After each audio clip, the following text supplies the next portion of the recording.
आज का जो हमारा टॉपिक है दैट इज कार्बोहाइड्रेट्स। तो इसको हम शुरू करने जा रहे हैं। ठीक है। तो सबसे पहले तो कार्बोहाइड्रेट्स की डेफिनेशन क्या है। ठीक है, इनको कार्बोहाइड्रेट्स क्यों कहा जाता है।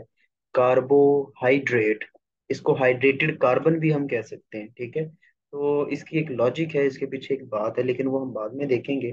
ठीक है। तो इनकी डेफिनेशन, जो पुरानी डेफिनेशन हम चलती आ रही है, पॉली हाइड्रोक्सी अल्कोहल्स, यानी इनके पास बहुत ज्यादा OH ग्रुप होते हैं।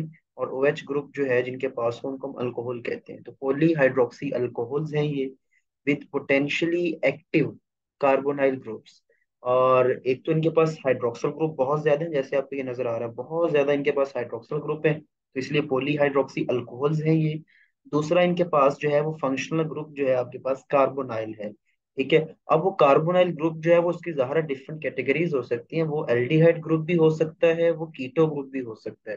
ठीक है। तो which may be either an aldehyde और अ कीटो ग्रुप। तो polyhydroxy alcohols with potentially active carbonyl groups which may be either an aldehyde or a keto group। तो उसको हम कहते हैं कि ये जनाब आपके कार्बोहाइड्रेट्स हैं। ठीक है। तो इनकी जो कन्फिग्रेशन बनती है ना, बेसिकली किसी जमाने में कहा जाता था CxH2O। इनके लिए एक फार्मूला यूज किया जाता था।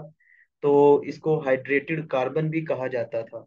ठीक है, इसलिए इनको कार्बोहाइड्रेट्स का जो नाम दिया गया वो इस बेस पे दिया गया था।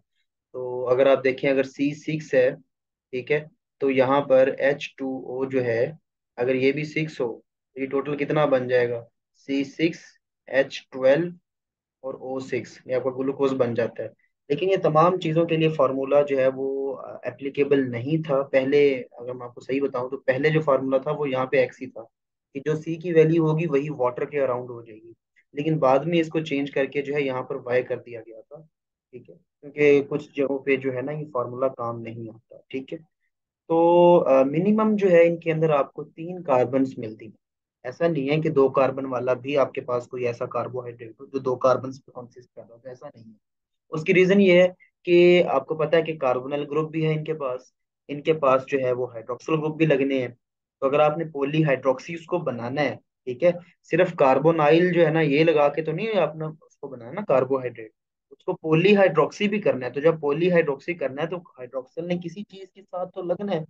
तो पॉली हाइड्रोक्सी करने के लिए हमें कम से कम 3 मिनिमम जो है ना कार्बन्स चाहिए होती हैं। और इनके पास जो मोनोसेक्राइड्स होते हैं उनके अंदर फ्री कार्बोनाइल ग्रुप्स होते हैं। जाहिर है वो कीटो ग्रुप भी हो सकता है, वो आपका एल्डिहाइड ग्रुप भी हो सकता है। तो जब हम मोनोसेक्राइड्स की बात करते हैं, मोनोसेक्राइड्स के पास वो एल्डिहाइड या जो कीटोन ग्रुप होता है वो फ्री होता है। वो किसी दूसरे मॉलिक्यूल के साथ अटैच नहीं होता, डाइसेक्राइड की फॉर्म में उनके अंदर बॉन्ड नहीं बना होता। तो जब फंक्शनल ग्रुप जो है वो आपके पास फ्री होता है, तो वो डिफरेंट रिएक्शंस के अंदर टेक पार्ट कर सकता है, जिसकी वजह से हम कहते हैं कि ये रिड्यूसिंग शुगर्स हैं। रिड्यूसिंग शुगर्स इसलिए हम कहते हैं कि ये क्या कर सकते हैं, क्योंकि इनके पास फ्री फंक्शनल ग्रुप होता है। ठीक है। तो ये अपना जो ऑक्सीजन है, दे आइदर टेक अवे ऑक्सीजन और डोनेट हाइड्रोजन। रिड्यूसिंग का मतलब ये है कि ये किसी दूसरे को रिड्यूस करेगा, खुद ऑक्सीडाइज होगा। ठीक है। तो ये या तो किसी को इलेक्ट्रॉन दे देंगे, या फिर क्या करेंगे, ये ऑक्सीजन ले लेंगे, ठीक है, किसी दूसरे ग्रुप से। तो ये रिड्यूसिंग शुगर्स के तौर पे एक्ट करते हैं, depending upon the nature of the functional group. तो अगर हम जिस तरह यहाँ पे मैंने आपको दिखाया हुआ है कि हमारे पास रिड्यूसिंग शुगर्स भी होते हैं, नॉन रिड्यूसिंग शुगर्स भी होते हैं। तो रिड्यूसिंग शुगर्स वो होते हैं जिनके पास फंक्शनल ग्रुप जो है वो फ्री होता है। और जितने भी मोनोसेक्राइड्स हैं, क्योंकि उनका किसी के साथ बॉन्ड नहीं बना हुआ, तो उनके पास जैसे यहाँ पे एल्डिहाइड ग्रुप फ्री है, यहाँ पर आपका हाइड्रोक्सल ग्रुप जो है वो फ्री है। ठीक है। तो ये जो है रिएक्शंस में टेक पार्ट कर सकते हैं, तो इसलिए ये रिड्यूसिंग शुगर्स कहलाते हैं। जबकि यहाँ पर अगर हम बात करें, जैसे सुक्रोज है, तो सुक्रोज का जो फंक्शनल ग्रुप था, यहाँ पर हाइड्रोक्सल मौजूद था, उसने रिएक्शन किया दूसरी जो आपकी फ्रुक्टोज है उसके साथ, और उसका भी जो फंक्शनल ग्रुप वाला हाइड्रोक्सल ग्रुप था उसको रिएक्शन के जरिए जो है ना वो अपने साथ जकड़ लिया। ठीक है। तो यहाँ पर एक बॉन्ड बन गया। जब बॉन्ड बन जाता है ना तो चीजें स्टेबल हो जाती हैं। जब चीजें स्टेबल हो जाती हैं तो फिर वो रिएक्शन नहीं करती। तो अब ये जो है रिड्यूसिंग शुगर के तौर पे एक्ट नहीं कर सकता, इसलिए इसको नॉन रिड्यूसिंग शुगर कहते हैं हम सुक्रोज को, क्योंकि फंक्शनल ग्रुप ही इसके पास फ्री नहीं है। ठीक है। तो यहाँ पर एक बात लिखी हुई है, और अच्छा ये वैसे पढ़ने ये बात की, जब हम पढ़ेंगे कि हेमी एसिटल क्या होता है, एल्डोजेज, और ये बात की बातें। अब एल्डिहाइड जो है, जो फंक्शनल ग्रुप होता है ना, वो कार्बन नंबर 1 के ऊपर होता है। यहीं पे एग्जांपल अगर आप देखें तो ये ग्लूकोज की या मैनोज की एग्जांपल अगर दी हुई है, तो कार्बन नंबर 1 जो है इसी के ऊपर आपको एल्डिहाइड ग्रुप नजर आ रहा है। ठीक है।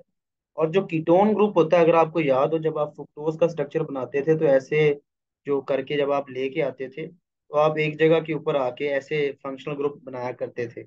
ठीक है। तो जो कीटो ग्रुप होता है ना, वो कार्बन नंबर 2 के ऊपर होता है। अगर आपको फ्रुक्टोज का स्ट्रक्चर याद हो, ये फ्रुक्टोज के अंदर ये होता था, कार्बन 1 और 2 के ऊपर आप ये कीटो ग्रुप लगाया करते थे। ठीक है। तो कीटोन ग्रुप जो है हमेशा कार्बन नंबर 2 के ऊपर होता है, जबकि आपका जो एल्डिहाइड ग्रुप होता है वो हमेशा कार्बन नंबर 1 के ऊपर होता है। यहाँ तक बात समझ आ गई। अब जब भी दो मोनोसेक्राइड्स जो है ना वो आपस में रिएक्शन करेंगे, उनके दरमियान बॉन्ड बनेगा। उस बॉन्ड को हम स्पेसिफिकली, जब हम कार्बोहाइड्रेट्स का जिक्र करते हैं, तो हम उसको ग्लाइकोसिडिक बॉन्ड कहते हैं।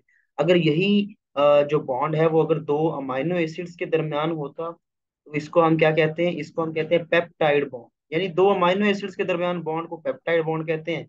जबकि दो ग्लूकोज के जो रेजिड्यूज हैं, यानी दो मॉलिक्यूल मोनोसेक्राइड्स के दरमियान जो बॉन्ड होता है, उसको हम ग्लाइकोसिडिक लिंकेज कहते हैं।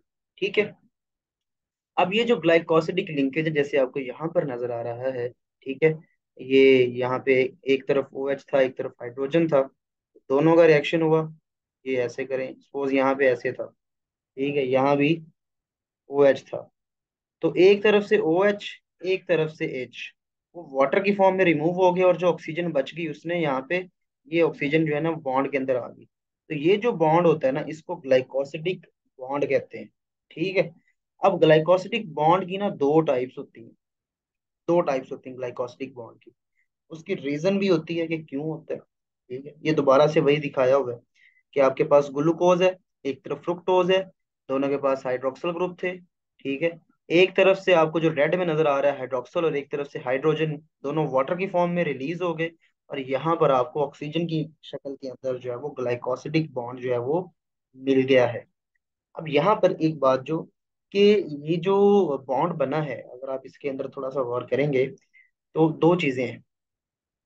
एक जो इसको यहाँ पे लिखते हैं, ग्लाइकोसिडिक लिंकेज जो है वो दो तरह का हो सकता है। ओ ग्लाइकोसिडिक लिंकेज या एन ग्लाइकोसिडिक लिंकेज। क्या हो सकता है? या तो ओ ग्लाइकोसिडिक लिंकेज हो सकता है, या फिर एन ग्लाइकोसिडिक लिंकेज हो सकता है। जैसे यहाँ पर अगर आप देखें, तो ये जो कार्बन है, ये कार्बन अटैच है ऑक्सीजन के साथ, और वो आगे जो है ना, ये देखें, ये ज्यादा अच्छी है।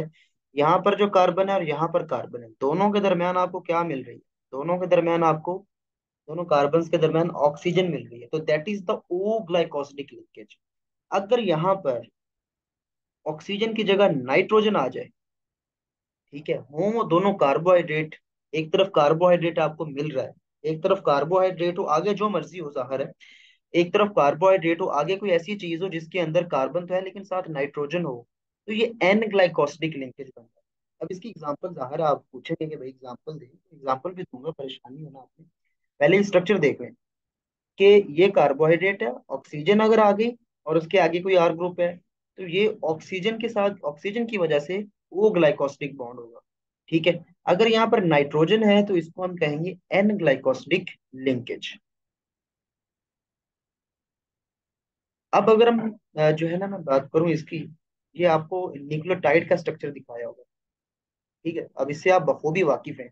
ये राइबोज है, शुगर जो है, एक तरफ फॉस्फेट है और एक तरफ न्यूक्लियोटाइड है। अब अगर आप इस पे गौर करें, तो ये जनाबे वाला, एक तरफ तो शुगर तो है ही, ये तो हमें बात नजर आ रही है, लेकिन आगे एक नाइट्रोजनस बेस है। तो ग्लूकोज का बॉन्ड जो है वो नाइट्रोजन के साथ, यहाँ पे कार्बन का बॉन्ड नाइट्रोजन के साथ बन रहा है, तो इसको हम क्या कहते हैं? इसको हम कहते तो ग्लाइकोसिडिक बॉन्ड ही है, लेकिन this is an type glycosidic linkage. ठीक हो गया। तो ये सिर्फ एग्जांपल समझाने के लिए थी, आपके इतना वो कंसर्न नहीं है, आपको बस पता होना चाहिए। यहां तक समझ आ गई। अब आगे थोड़ी सी है क्लासिफिकेशन।